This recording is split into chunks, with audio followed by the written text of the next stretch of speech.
Selamat siang kakak-kakak dan adik-adik. Perkenalkan, nama saya Jessica. Saya merupakan salah satu mahasiswa Fakultas Kedokteran Gigi Universitas Hasanuddin. Pada kesempatan kali ini, saya ingin memberikan penyuluhan mengenai akibat gigi geraham miring yang tidak dicabut. Nah, pada zaman sekarang ini banyak kelainan-kelainan yang dapat terjadi pada gigi manusia. Nah, salah satu kelainan yang sering dialami oleh sebagian besar orang yaitu gigi yang tumbuh dalam posisi miring. Nah, gigi geraham bungsu itu merupakan gigi yang paling sering tumbuh dalam posisi miring. Kemudian pertanyaannya itu, apakah gigi yang dalam posisi miring tersebut itu perlu dicabut, dan apabila perlu dicabut, mengapa gigi tersebut perlu dicabut?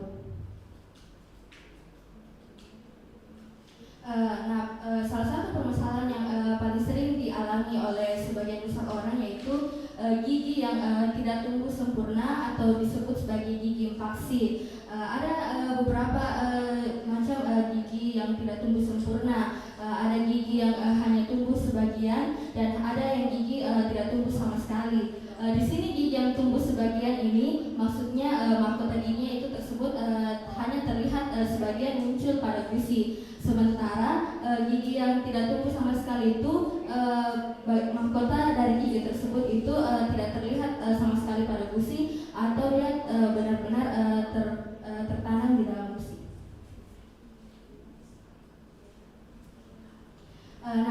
Mengapa bisa gigi geraham bungsu itu merupakan gigi yang paling sering mengalami infaksi? Hal ini dikarenakan gigi geraham bungsu itu dia tumbuh atau erupsi pada usia 17 hingga 21 tahun, di mana pada usia tersebut pertumbuhan rahang itu sudah terhenti, sehingga karena pertumbuhan rahang itu sudah terhenti, maka gigi tersebut tidak memiliki cukup ruang untuk tumbuh dan mengakibatkan gigi tersebut tumbuh tidak sempurna atau tumbuh dalam posisi yang tidak tepat atau yang kita kenal sebagai gigi infaksi. Nah, ada beberapa macam-macam dari gigi infaksi. Ada gigi yang posisinya miring ke depan, ada gigi yang posisi dalam posisi horizontal atau dia benar-benar berada dalam posisi tertidur. Kemudian ada juga gigi yang dalam posisi vertikal, dan ada gigi yang posisi miring ke belakang. Nah, beberapa macam gigi yang paling sering menimbulkan masalah dari gigi infaksi itu gigi yang berada dalam posisi miring atau dalam posisi tertidur. Apa sih sebenarnya penyebab dari gigi infaksi tersebut? Yang pertama itu disebabkan karena terhalangnya jalan gigi tumbuh. Terhalangnya jalan gigi tumbuh dari gigi geraham bungsu ini dikarenakan karena tidak memiliki cukup ruang untuk tumbuh, dan juga dia dikarenakan karena adanya gigi di depan yang menghalangi dari gigi tersebut. Seperti yang kita lihat pada gambar di sini, gigi geraham bungsunya itu dia terhalangi oleh gigi depannya, dan juga karena memang posisinya yang miring menyebabkan gigi tersebut menjadi infaksi. Nah, selanjutnya itu penyebab dari gigi infaksi karena kekurangan ruang. Hal ini disebabkan karena rahang seseorang itu mungkin memang sempit, sehingga dia tidak memiliki ruang untuk tempat bertumbuhnya gigi geraham bungsu tersebut. Nah, selanjutnya itu akibatkan karena posisi benih gigi yang tidak tepat. Nah, posisi benih gigi yang tidak tepat ini dapat kita lihat pada gambar di kiri atas. Benih gigi dari gigi geraham bungsu tersebut memang dalam posisi miring, sehingga pada saat dia tumbuh dia akan tumbuh miring dan menjadi gigi infaksi. Selanjutnya penyebab gigi infaksi itu dikarenakan karena gigi yang menyatu dengan tulang. Nah, seperti pada gambar di sini terlihat bahwa gigi geraham bungsu tersebut dia menyatu dengan tulang, sehingga dia menjadi tumbuh miring karena dia tidak dapat tumbuh dalam posisi normal. Dan yang penyebab lainnya itu dapat disebabkan karena gigi susu yang lama tanggal. Nah, apabila gigi susu dari gigi geraham tersebut tidak tanggal pada waktunya, hal ini dapat menyebabkan gigi penggantinya yang tumbuh itu dapat tumbuh pada posisi yang tidak normal atau posisi miring, sehingga menyebabkan gigi menjadi infeksi. Nah, kemudian apa sih akibat-akibat dari gigi infeksi? Hal yang paling sering terjadi pada orang akibat dari gigi infeksi itu adalah infeksi pada gusi atau yang disebut sebagai perikoronitis. Nah, pada gambar di sini terlihat pembengkakan dari gusi tersebut dikarenakan adanya infeksi dari gigi geraham fungsi yang tumbuh miring. Selanjutnya yang paling sering juga dirasakan oleh sebagian orang yaitu rasa sakit. Nah, rasa sakit ini dapat diakibatkan karena memang sudah terjadi infeksi pada gusi tersebut, atau bisa saja karena pada saat gigi geraham tersebut tumbuh, dia menekan saraf di jaringan sekitarnya yang dapat menyebabkan rasa sakit. Gigi infeksi juga dapat menyebabkan seseorang menjadi kesulitan membuka mulut atau yang disebut sebagai trismus. Kenapa bisa orang menjadi kesulitan membuka mulut? Hal ini dikarenakan pada saat gigi tumbuh itu dia dapat menyebabkan infeksi. Nah, infeksi ini dia dapat menyebabkan gusi itu menjadi bengkak dan rasa sakit sehingga seseorang kesulitan membuka mulut.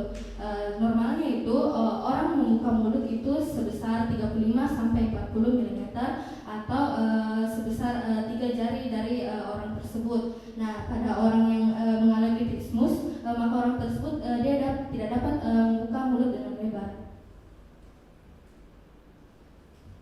Selanjutnya juga gigi infeksi itu dapat menyebabkan luka pada jaringan lunak di sekitar gigi. Nah, seperti pada gambar di sini terlihat ada sebuah garis berwarna putih. Nah, garis berwarna putih di sini merupakan luka karena gigi yang tumbuh dalam posisi miring itu dapat menyebabkan jaringan tersebut tergigit pada saat seseorang makan atau mengunyah. Selanjutnya, akibat dari gigi infeksi juga dapat menyebabkan gigi menjadi berjejal atau yang disebut sebagai crowding. Nah, kenapa bisa gigi infeksi itu menyebabkan gigi menjadi berjejal?